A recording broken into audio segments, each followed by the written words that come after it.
नमस्कार, आप देख रहे हैं गुड न्यूज टुडे और मैं हूं आपके साथ अनंत भट्ट। मेरे साथ मेरी सहयोगी अदिति हैं और हम शाम के 5 बजे हर रोज आपके लिए खास बुलेटिन लेकर आते हैं जिसमें हम आपको अच्छी बड़ी बड़ी खबरें बताते हैं और ऐसी खबरें जिनसे आपका सीधा सरोकार है। तो अदिति, शुरू करें सिलसिला।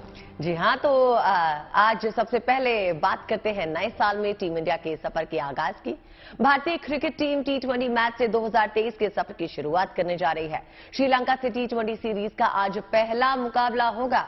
शाम 7 बजे मुंबई के वानखेड़े स्टेडियम में भारत श्रीलंका के बीच T20 सीरीज का यह पहला मैच शुरू होगा और टीम इंडिया के सीनियर खिलाड़ियों की गैर मौजूदगी में युवा खिलाड़ियों के ऊपर पूरा दारोमदार है। श्रीलंका से 3 मैचों की T20 सीरीज के लिए हार्दिक पांड्या को टीम इंडिया की कमान दी गई है। जाहिर है टीम नए साल के अपने नए सफर का आगाज आज से कर रही है और ये शुरुआत टीम इंडिया जीत से करना चाहेगी और इसके लिए हार्दिक पांड्या की कप्तानी में युवा खिलाड़ियों की पूरी टीम मैच में खुद को झोंकने से नहीं चूकेगी। इसके लिए अभ्यास में उन्होंने खूब पसीना बहाया है। तो क्रिकेट प्रेमियों को 7 बजने का बेसब्री से इंतजार है। अब भारत और श्रीलंका की टीम का मैदान पर मुकाबला शुरू होने में बस कुछ ही घंटे बाकी रह गए हैं। आपको बता दें कि 7 बजे से मुकाबला शुरू होगा। अभी 5 बज चुके हैं, बमुश्किल 2 घंटे बाकी हैं क्रिकेट के इस रोमांच की शुरुआत के लिए। और अब बात राजस्थान की पहली महिला बॉडी बिल्डर की, जिन्होंने अंतर्राष्ट्रीय बॉडी बिल्डिंग प्रतियोगिता में गोल्ड मेडल जीतकर देश का मान बढ़ाया है। प्रिया सिंह मेघवाल का बीकानेर पहुंचने पर भव्य स्वागत किया गया। गाड़ी से उतरने पर फूल माला पहनाकर प्रिया की अगुवाई की गई। इसके बाद वो उस जगह पे पहुंची जहां उनके लिए विशेष तौर पर कार्यक्रम का आयोजन किया जाना था। हाल ही में थाईलैंड में 39वीं अंतर्राष्ट्रीय महिला बॉडी बिल्डिंग चैंपियनशिप में प्रिया सिंह ने हिस्सा लिया था, जिसमें उन्होंने गोल्ड मेडल जीता। इंटरनेशनल चैंपियन बनने के साथ ही उन्हें प्रो कार्ड भी मिला है, जिससे अब वो अंतर्राष्ट्रीय प्रतियोगिताओं में हिस्सा ले सकेंगी। इस उपलब्धि के लिए उन्हें हर तरफ से बधाई और सम्मान मिल रहा है। थाईलैंड में 59वां बॉडी बिल्डिंग चैंपियनशिप की जीत के आई हूँ और उसमें मेरे को गोल्ड लगाया। महिलाओं होके इतनी दूर जाना, महिला किसी पुरुष से कम थोड़ी ना है और कोई भी फील्ड या कोई भी गेम छोटा बड़ा नहीं होता। और महिला खिलाड़ियों की उपलब्धि लड़कियों को खेल के क्षेत्र में आगे कदम बढ़ाने के लिए भी प्रेरित करती है। यही वजह है कि लड़कियां अब खेल में बढ़ चढ़ कर हिस्सा ले रही हैं। जम्मू कश्मीर से भी एक तस्वीर सामने आई है जहां लड़कियां खेल के मैदान में अपना दमखम दिखा रही हैं। ये तस्वीरें जो आपके सामने हैं श्रीनगर के मैदान की है, जहां पर आप लड़कियों को रग्बी खेलते हुए देख सकते हैं। दरअसल श्रीनगर में रग्बी टूर्नामेंट में लड़कियां जबरदस्त प्रदर्शन कर रही हैं। इस टूर्नामेंट में बड़ी संख्या में घाटी की लड़कियां हिस्सा ले रही हैं। अब देखिए, कड़ाके की ठंड के बावजूद लड़कियों का जोश इस टूर्नामेंट में देखते ही बन रहा है। सबने शानदार खेल का प्रदर्शन किया। इन खिलाड़ियों के लिए ये उनके लिए सिर्फ खेल ही नहीं बल्कि रग्बी से जुड़कर उनके जीवन में सकारात्मक बदलाव भी आया है। यही नहीं, इनके करियर के लिए ये मददगार भी है। जब भी हम में से कोई, जितना मैं अपनी टीम को जानती हूँ, मैं खुद को जानती हूँ, जब भी हम ग्राउंड पे आते हैं हमें सारा स्ट्रेस खत्म हो जाता है। उतना एंजॉय हम रग्बी को करते हैं। सर्दियों का है, लेकिन जैसे कश्मीर में ज्यादातर 6-7 मंथ सर्दियाँ ही होती है, लेकिन उसमें रग्बी का है कि रग्बी ऐसा स्पोर्ट्स है जो खेल के हमें सर्दी गर्मी कुछ भी नहीं याद रहता है। हमारा एजुकेशन में भी ये हेल्प कर रही है। हमें अच्छी यूनिवर्सिटीज मिल जाती है ताकि हमारे पास क्योंकि हमारे पास ये नेशनल सर्टिफिकेट्स होती है, या हम आगे जाके स्पोर्ट्स में अगर हो जाएंगे हमारा वहाँ पे भी करियर बन जाता है। सऊदी अरब में औरतें नई क्रांति कर रही हैं। यहां नकाब पोश महिलाएं अब बुलेट ट्रेन चलाती हुई नजर आएंगी। बता दें, सऊदी में महिलाओं को 4 साल पहले ही ड्राइविंग करने की अनुमति मिली थी। सऊदी अरब रेलवेज ने सोशल मीडिया पे इसकी वीडियो शेयर करते हुए इस बात की जानकारी दी कि अब महिलाएं बुलेट ट्रेन भी चलाएंगी। जल्द ही महिलाएं यहां मक्का से मदीना तक तेज रफ्तार में बुलेट ट्रेन चलाते दिखने वाली हैं। आपको बता दें कि जो पहला बैच है महिला ट्रेन ड्राइवर्स का वो तैयार हो चुका है। इस पहले बैच में 32 महिलाओं को ट्रेनिंग दी गई है। इन सबकी नियुक्ति मक्का और मदीना के बीच चलने वाली बुलेट ट्रेन में की गई है। यानी जल्द ही ये महिलाएं 453 किलोमीटर लंबी हरमेन हाई स्पीड लाइन पर बुलेट ट्रेन दौड़ाती नजर आएंगी। यही लाइन मक्का और मदीना को जोड़ती है।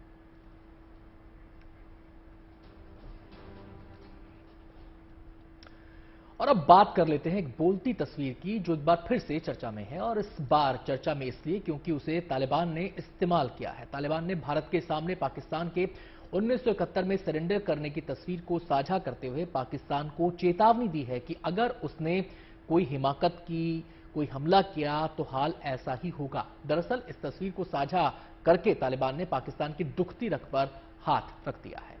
हाल ही में पाकिस्तान ने अफगानिस्तान में टीटीपी को निशाना बनाने की बात कही थी। इसे लेकर अब अफगानिस्तान ने उसकी धमकी का जवाब सरेंडर की तस्वीर को रखकर किया है। पाकिस्तान को उसकी गीदड़ भभकी का जवाब 1971 की इस तस्वीर के जरिए देकर तालिबान ने एक बार फिर पाकिस्तान को शर्मिंदा कर दिया। हम आपको बता दें कि दुनिया भर में सरेंडर की ये तस्वीर साझा होती रहती है और पाकिस्तानी इसे देखकर हाथ मलते रहते हैं। तो ये तस्वीर ऐतिहासिक है, और ऐतिहासिक इस मायने में कि एक तरफ ये भारत के लिए गर्व का क्षण था 1971 में, जब पाकिस्तान की आर्मी के 90,000 से ज्यादा सैनिकों ने एक साथ हथियार डाले थे और सरेंडर के डॉक्यूमेंट पर हस्ताक्षर किए थे पाकिस्तानी आर्मी के अफसरान ने। और उसी समय इस लड़ाई की समाप्ति की घोषणा हुई थी और बांग्लादेश के नए राष्ट्र के रूप में, नए देश के रूप में दुनिया के नक्शे पर उसका जन्म हुआ था। और ये तस्वीर लगातार शेयर की जाती रहती है अलग अलग मौकों पर, और इस बार इस तस्वीर को किसी और ने नहीं बल्कि तालिबान ने शेयर किया है। उसी तालिबान ने जिसको खड़ा करने में पाकिस्तान ने अहम भूमिका निभाई थी, वही तालिबान पाकिस्तान को इस तस्वीर के जरिए उसकी हैसियत बता रहा है।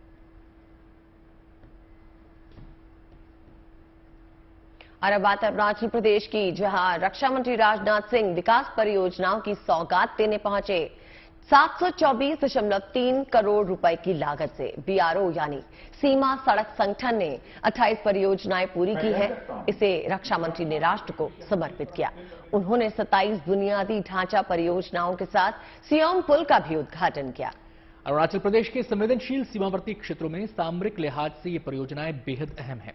खासकर सेना के लिए सुविधाजनक आवाजाही में ये परियोजनाएं बेहद मददगार साबित होंगी। बता दें कि तवांग में चीनी सैनिकों के साथ हुई झड़प के बाद रक्षा मंत्री राजनाथ सिंह पहली बार अरुणाचल प्रदेश के दौरे पर पहुंचे हैं। ऐसे कोई पहला मौका नहीं है जब सीमाई इलाकों में इस किस्म के प्रोजेक्ट्स का उद्घाटन किया गया है, इस किस्म के प्रोजेक्ट्स को पूरा किया गया है। इससे पहले भी जो लेह लद्दाख का इलाका है, उस समय भी राजनाथ सिंह जी ने तमाम परियोजनाओं का उद्घाटन किया था। और ये लंबा सिलसिला है जो लगातार बदस्तूर जारी है। देश की सीमाओं को मजबूत करने की दृष्टि से, सामरिक दृष्टि से सेना को मजबूत करने के नजरिए से। स्टेट्स यूटी, जिसमें अरुणाचल प्रदेश है, सिक्किम है, जम्मू कश्मीर, लद्दाख, राजस्थान और पंजाब तथा उत्तराखंड के सीमावर्ती इलाकों में 28 इंफ्रास्ट्रक्चर प्रोजेक्ट को राष्ट्र के रूप में आज समर्पित किया जा रहा है।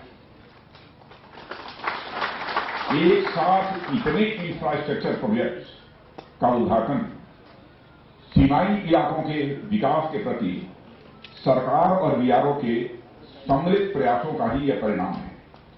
नए साल के अवसर पर सीमावर्ती इलाकों में जनता को इन प्रोजेक्ट से बेहतर शायद ही कोई और उपहार दिया जा सकता है।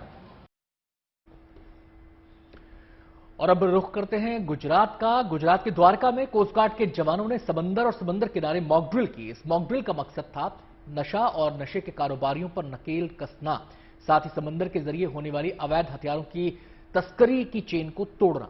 इन मॉक ड्रिल्स के दौरान कोस्ट गार्ड का जहाज समंदर में गश्त लगाता दिखा। और इसके बाद समंदर किनारे पहुंचे कोस्ट गार्ड के जवानों ने जंगल में सर्च ऑपरेशन चलाया। इसके जरिए ये दिखाया गया कि कैसे जंगल में आरोपियों की तलाश में सर्च ऑपरेशन चलाया जाता है। फिर वहां से कुछ अपराधियों को गिरफ्तार भी किया गया। दरअसल ऐसी मॉक ड्रिल्स के जरिए जो अलग अलग हमारी सुरक्षा एजेंसियां हैं, उनकी तैयारियों को परखा जाता है कि रियल टाइम सिचुएशन में किस तरीके से रिस्पांस टाइम क्या रहेगा, रिएक्शन टाइम क्या रहेगा, किस तरीके से हैंडल किया जाएगा। तो वैसी ही सिचुएशंस यहां पर क्रिएट की जाती हैं कि कैसे इस किस्म के ऑपरेशंस को अंजाम दिया जाए। और ये उनकी मुस्तैदी की भी परख होती है ऐसे ऑपरेशंस के जरिए, ऐसी मॉक ड्रिल्स के जरिए, और साथ ही साथ उनकी तैयारियों की भी परख इनके जरिए की जाती है। और उनका रिएक्शन टाइम भी इसमें जो काफी अहमियत रखता है ऐसे मौकों पर, वो भी परखा जाता है। और अब बात युवा टैलेंट की। युवाओं के टैलेंट को धार और मंच देने के लिए केरल में स्टेट स्कूल यूथ फेस्टिवल का आयोजन किया जा रहा है। कोषिकोड शहर इस फेस्टिवल के लिए पूरी तरह तैयार हो चुका है। राज्य के अलग अलग हिस्सों से टैलेंटेड युवा इस समारोह में हिस्सा लेने के लिए पहुंचे हैं। ये युवा जब रेलवे स्टेशन पर पहुंचे तो इनका शानदार तरीके से स्वागत किया गया। केरल के शिक्षा मंत्री खुद इन युवा छात्रों के स्वागत के लिए यहां पहुंचे थे। उन्होंने इन छात्रों को फूल मालाएं पहनाई। ऐसा भव्य स्वागत देखकर छात्रों के चेहरे भी खिल गए और उनका जोश कई गुना बढ़ गया।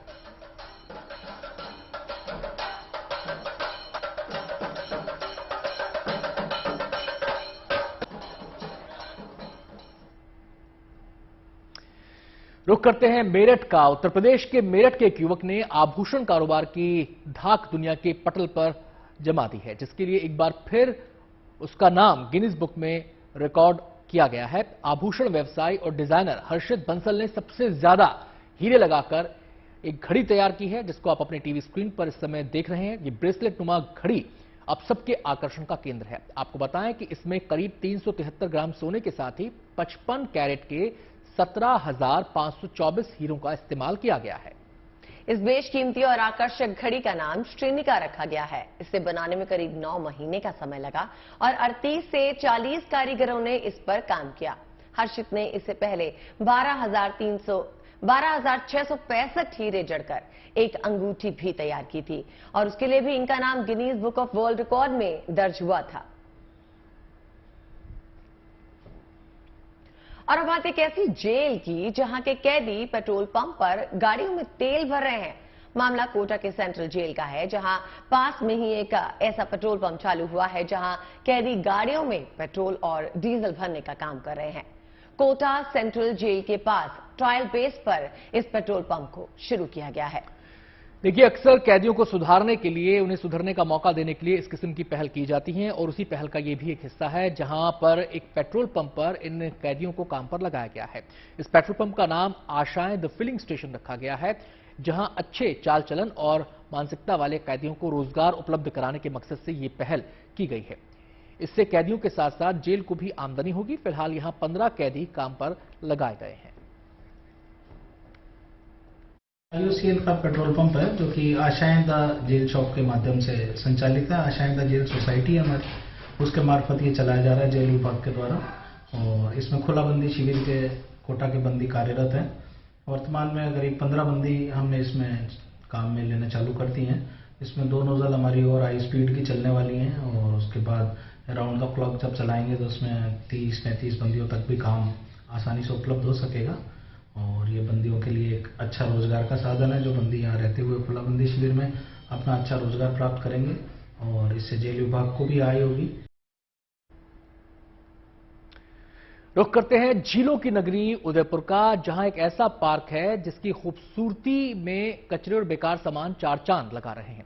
इस पार्क को बेकार के सामानों से तैयार किया गया है और डेवलप किया गया है। इन्हें इस तरह से सजाने के काम में लाया गया है कि देखने में तो ये सुंदर लगते ही हैं, साथ ही खेल के लिए भी इनका इस्तेमाल किया जा रहा है।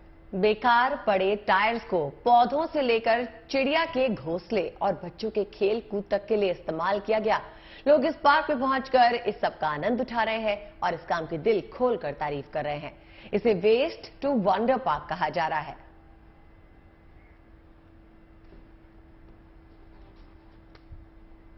नए साल के जश्न के बाद अब सामने मकर संक्रांति का त्योहार है। इस त्योहार पर पतंग उड़ाने का रिवाज है, लिहाजा गुजरात के राजकोट में पतंगों का बाजार सज चुका है। यूं तो यहां दुकानें कई तरह की रंग बिरंगी पतंगों से भरी पड़ी हैं, लेकिन सबसे ज्यादा ध्यान खींच रही है प्रधानमंत्री नरेंद्र मोदी की तस्वीर वाली पतंगें। इसके अलावा उत्तर प्रदेश के मुख्यमंत्री योगी आदित्यनाथ की तस्वीर वाली पतंगों की भी खासी डिमांड यहां पर दिखाई दे रही है। पतंगों के साथ मांझे की भी खूब बिक्री हो रही है। लोग बड़ी तादाद में पतंगों की खरीदारी के लिए यहां पहुंच रहे हैं। मांग बढ़ती देख कारीगर तेजी से पतंग और मांझा बनाने में जुटे हैं। आपको बता दें कि मकर संक्रांति के मौके पर देश के अलग अलग हिस्सों में जमकर पतंगबाजी होती है और गुजरात में तो पूरा आकाश ही पतंगों से पट जाता है। लिहाजा तैयारी अभी से शुरू होने वाले हो चुकी है, क्योंकि चंद दिनों बाद मकर संक्रांति है। ये मेरा शौक है और पतंग दोरा सब उड़ाते हैं, हम भी इतने शौक से उड़ाते हैं, तो मैं आज खरीदी तो करूंगा। भाव थोड़े बढ़े हुए हैं, इसलिए जो भी है क्वालिटी भी अच्छी है। सबसे पहले ये बात बोलना चाहूंगा कि इस बार कोरोना नहीं है। लास्ट ईयर कोरोना था, इस वजह से थोड़ी गिराकी कम थी, लेकिन इस बार दिख रहा है कि गिराकी निकलेगी और बहुत अच्छी निकलेगी। और दाम की बात करते हैं तो हर साल दाम बढ़ता ही रहता है, लेकिन क्या है, इस बार भी थोड़ा बढ़ा हुआ है, लेकिन सामने पब्लिक की डिमांड भी उतनी ही है जितनी इस बार वो संक्रांति मनाना चाहेंगे। और अब रुख करते हैं महादेव की नगरी काशी का। वाराणसी के गंगा घाट के पार रेत में बनी टेंट सिटी की खूबसूरती देखते ही बन रही है। गुजरात के केवड़िया की तर्ज पर बड़ी जगह में इसका निर्माण किया गया है। पहले फेज में इस टेंट सिटी में 280 से 300 टेंट लोगों के लिए तैयार किए गए हैं। मकर संक्रांति के बाद 15 जनवरी से इसमें पर्यटक रहने का लुत्फ उठा सकेंगे। इसके लिए अभी से ऑनलाइन बुकिंग शुरू हो चुकी है। आपको बता दें कि बुकिंग के दोनों ही तरीके अपनाए जा सकते हैं। ऑनलाइन भी की जा सकती है, ऑफलाइन बुकिंग भी की जा सकती है। ऑनलाइन बुकिंग की शुरुआत की जा चुकी है। अध्यात्म के अलावा इस टेंट सिटी में आधुनिक सुविधाओं का फायदा भी उठाया जा सकेगा, क्योंकि ये लग्जूरियस टेंट्स हैं। Conference, banquet hall, restaurants, library, gymnasium की भी यहां पर सुविधा रहेगी। इसके अलावा कुछ वाटर स्पॉट्स को भी यहां पर जोड़ा जाएगा। तमाम सुविधाएं होंगी, लेकिन नो लिकर और नो नॉनवेज पॉलिसी के साथ। जाहिर है, प्रधानमंत्री मोदी के इस ड्रीम प्रोजेक्ट से पर्यटन को बढ़ावा मिलने के साथ साथ आस्थावानों को गंगा की गोद में रहने का मौका भी मिलेगा। बनारस में श्रद्धालुओं को अच्छी सुविधाएं मिलेंगी और जो बनारस आ रहे हैं, यहाँ पे जो दर्शक आ रहे हैं, जो पर्यटक आ रहे हैं, उनको अच्छी सुविधाएं मिलेगी। साथ ही साथ मां गंगा के सानिध्य में रहने का मौका मिलेगा, जो कि एक दुर्लभ है। और यहाँ पे जो व्यवस्थाएं की जा रही, वो उच्च स्तरीय व्यवस्थाएं की जा रही, ताकि जो हमारे गेस्ट अतिथि आते हैं, वो अच्छे से अच्छे अतिथियों को भी हम यहाँ पे रोक सकें। आप स्वयं देख रहे हैं कि एक विला बनाया जा रहा है, जो गंगा दर्शन विला है, गंगा की तरफ इसकी फेसिंग है। तो माँ गंगा के सानिध्य में रहने का ये मौका देगा। आइए अब आपको लिए चलते हैं कान्हा की नगरी मथुरा। यहाँ कुछ युवाओं ने यमुना नदी में एक शानदार रंगोली बनाई। इस रंगोली के जरिए इन्होंने यमुना की धारा को स्वच्छ और निर्मल बनाए रखने का संदेश दिया। ये रंगोली 4 घंटे की मेहनत के बाद तैयार की गई।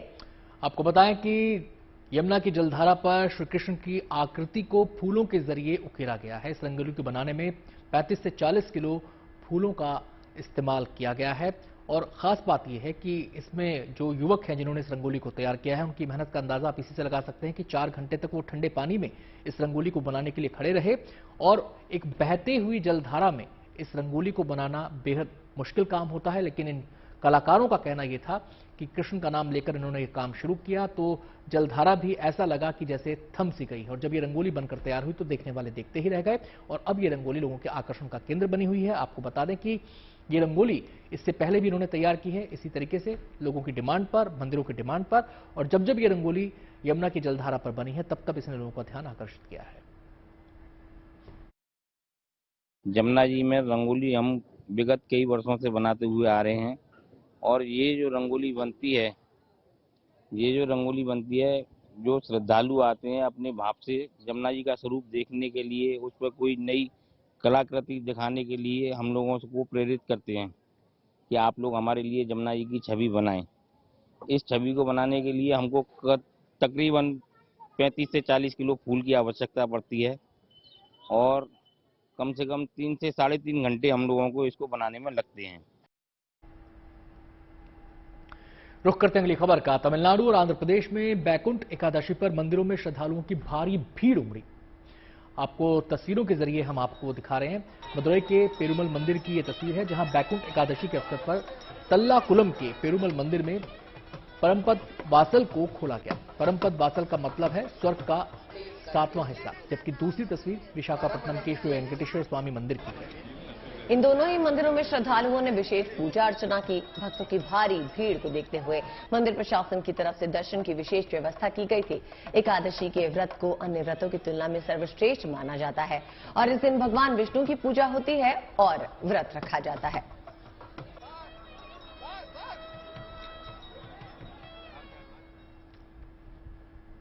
बैकुंठ एकादशी के मौके पे उत्तर प्रदेश के मथुरा में बने उत्तर भारत के दक्षिण शैली के सबसे बड़े रंगनाथ मंदिर में भी बैकुंठ द्वार को खोला गया। ये बैकुंठ द्वार साल में सिर्फ एक ही बार खोला जाता है, जिसमें रंगनाथ भगवान बैकुंठ द्वार पर विराजमान होकर भक्तों को दर्शन देते हैं।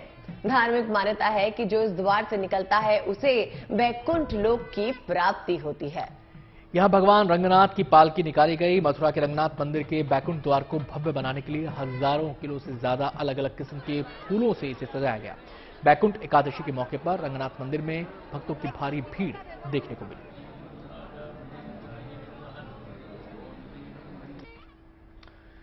तो बैकुंठ एकादशी के दिन देश के अलग अलग मंदिरों में यह भव्य नजारा देखने को मिला। अब आपको त्रिची लिए चलते हैं। यहां के रंगनाथ स्वामी मंदिर का भी वार्षिक उत्सव बैकुंठ एकादशी के मौके पर धूमधाम से मनाया गया।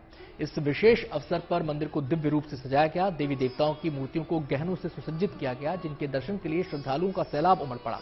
इस उत्सव के लिए सुरक्षा के भी खास बंदोबस्त किए गए थे। रंगनाथ स्वामी मंदिर भगवान विष्णु को समर्पित 108 मुख्य मंदिरों में शामिल है। हिंदुओं, खासतौर से वैष्णवों के लिए ये एक मुख्य तीर्थ स्थल माना जाता है।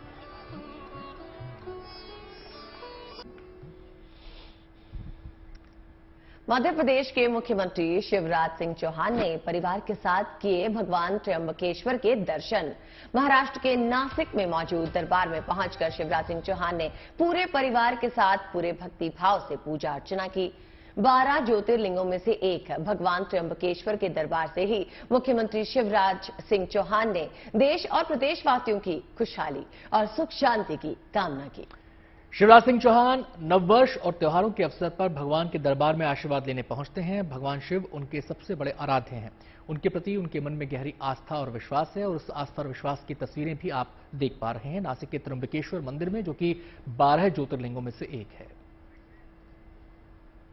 हमारे प्रधानमंत्री जी के नेतृत्व में एक वैभवशाली, गौरवशाली, संपन्न, समृद्ध और शक्तिशाली भारत का निर्माण हो रहा है।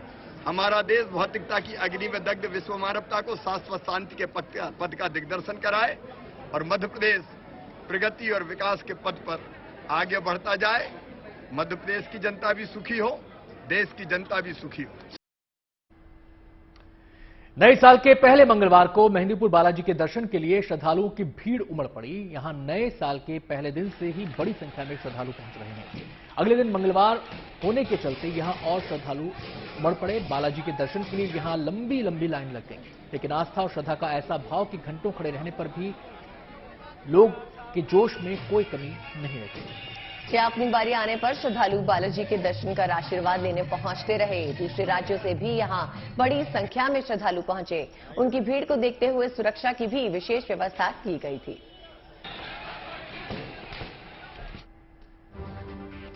और हमारे इस खास बुलेटिन में फिलहाल इतना ही।